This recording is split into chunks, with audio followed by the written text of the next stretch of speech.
now? Justin and Trevor and Peterman. I think we've got a lot of good mix of guys who have played ball. It's just like any position in the NFL. You're trying to breed as much competition as you can, and I have a firm belief. Doesn't matter if you're a slated starter or you're a guy coming in as a OTA tryout. Like, competition's gonna make everyone better, and I think that's what is so pure about the NFL. And two, Trevor's played a lot of ball. Nathan, he's seen a lot of ball, seen different types of schemes and stuff. So, you have different inputs, which is sometimes really good when you have somebody who can say things different ways and kind of speak a different language, but kind of the same, verbiage. Maybe flip those two words, verbiage and language, for. You started working with Justin last month. What have been your impressions of him?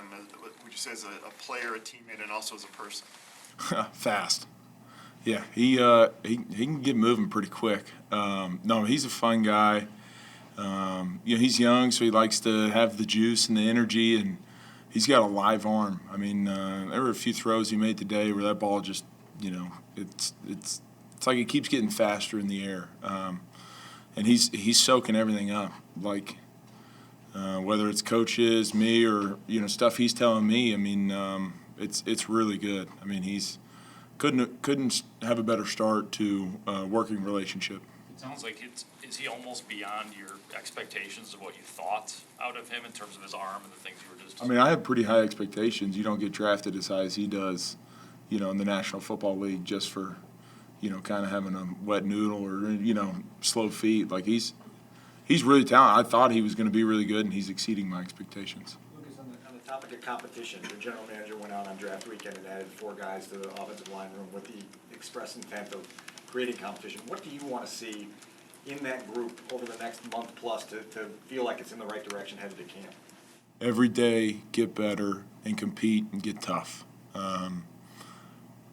So fired up that our GM is a former offensive lineman because I think he gets it to the core what it takes to build an offensive line, and it's tough competition, smart, just guys who love football and just want to compete. And I think it's great. I mean, bring 30 guys in. We can only have 5, and it's only going to push guys further. It's going to push me further. I'm going to push other guys further.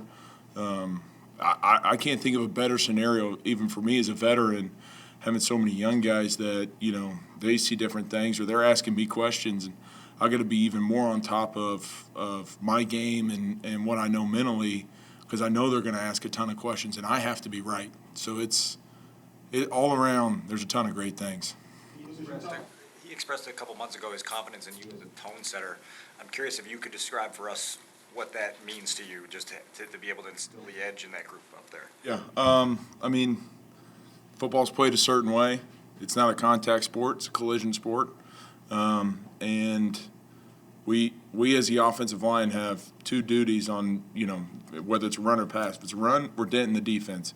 If it's a pass, we're setting a wall, and that's the expectation that every man should have when they put on a Chicago Bears helmet as an offensive lineman. You talked about having high expectations and wanting players that are really passionate. How have you been able to have that rub off on other players around the offensive unit? I think it's just consistency. I mean, the older I've gotten in the NFL and had the great fortune of watching guys ahead of me when I was a younger player, the consistent ones are the ones who you modeled after. They were the ones who didn't change their demeanor, didn't change how they played, what they brought in the weight room, the classroom, and everything. So just trying to stay as consistent as possible because that's ultimately what wins games. Who would you say, if there was a single person, maybe there isn't, who really influenced what you become today? There's definitely a few, but I'll single out one guy, specifically Corey Lindsley. He's now with the Chargers, but he never took anything for granted. He showed up to work every day, had fun too, let us see his personality, but at the end of the day it was work, and he was, I think he helped instill the fact that like this isn't about us, it's about our families and providing and setting up brighter and better futures by us working hard and doing the right thing. And so just having that frame of mind from him and kind of watching what he did, super blessed to just be under him for the 5 years that I was. In Green Bay, you're kind of the up-and-coming, younger guy. Here, you're the hand-picked veteran guy. How has that dynamic change impacted you? How has that played out? I know it's early, but as far as leadership, just the whole dynamic change, how have you embraced that? Oh, it's definitely a challenge, and I'm loving it because kind of what I alluded to earlier when younger guys are asking me questions, I need to be right, or if it's in the weight room, it's pushing guys to do as much as they can or exhaust themselves everywhere, and it's forcing me to be my best. And it's another way of competition, I guess, because I'm not competing against other guys. I'm competing against myself every day. Like my better has to be even better the next day, and then the next day has to be even better than that. And it's awesome because you have the backing from being handpicked, I guess you could say, but it's more or less like belief in you and like belief in yourself, both internally and externally. Having gone through this as a rookie, half a decade ago, what's the most challenging thing that awaits the 4 that were just drafted in their first season?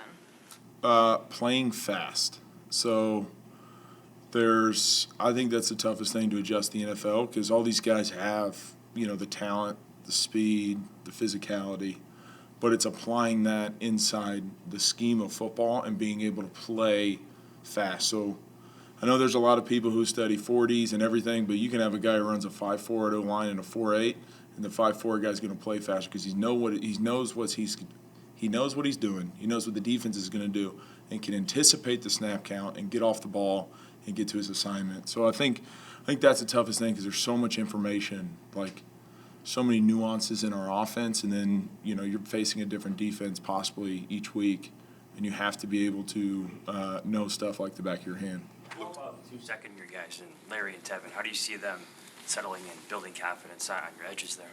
Yeah, I mean they're doing everything we're asking of them right now. I mean they're working hard, they're adapting to the new offense. They're just grinding. I mean this is the time where I'll say as a player you want to just get bigger, faster, stronger, and focus on your details of your technique. And each day they're coming out there and putting their best foot forward. This is to that end. This is a relatively inexperienced line, the starting 5 right now. How soon before you, as a veteran, will know that this is going to work out? I mean, do you need a game? Do you need just a mini camp? I mean, at what point do you know that this relatively inexperienced unit will come together and work out? I mean, I'd say nobody knows. You don't know if you're the most experienced line if it's going to work out. There's injuries, there's different schemes, there's a ton of things. Each day you just got to try and get, be as good as you can be. I think if you're trying to put the end goal of that, then you're chasing the wrong things. If you're just trying to get better each day and putting the best 5 out there, whoever that is, and competing every day, then that unit will be solid if they're doing that. Look, it's not a lot. The schedule comes out, not a lot of live bullets before you find yourself back up at Lambeau. Does that kind of cause you to want to kind of expedite that process of getting on the same page with those guys to make sure your group is ready when you get back over there? Yeah, I mean that's gonna be a great game. I mean it's Bears Packers, and but we'll have plenty of opportunity. I mean we still have 10, 11 weeks. I think Coach Flus alluded to that till camp, and there's some time, and we'll build up and ramp up, and there's a reason we have 3 preseason games. There's a reason we've got all we've got until then. And fully confident in the coaches and everything that we'll be ready to go. Is there any way where you look at Justin like that's similar to Aaron or that's different? Just how would you just compare getting to know Justin and playing with Aaron? I mean, it's tough to compare those 2 guys. You got a 16, 17-year veteran and a second-year player. I mean, if I'm being honest, it's like comparing apple to an orange. It's kind of a tough one to pigeonhole those against each other. What is your belief in Getzey? Unshakable. beyond that tells you that? I think that's a pretty good one-word answer on that one. I'll follow up with that a little bit, though. Have you seen stuff from Getzey that has shown you that he's ready for this job, for this opportunity, and to guide this offense? Every time I've seen him work with players, I've seen them progress. In the wide receiver room he started with in Green Bay, I mean, a bunch of studs that he made better. Went into that QB room, and I'm pretty sure that guy won an MVP. Now he's coming to be our OC. I mean, everything he does he does well, and he's like a really good person. And it's really easy to go and run through a brick wall for a coach that you believe in. So. Yeah.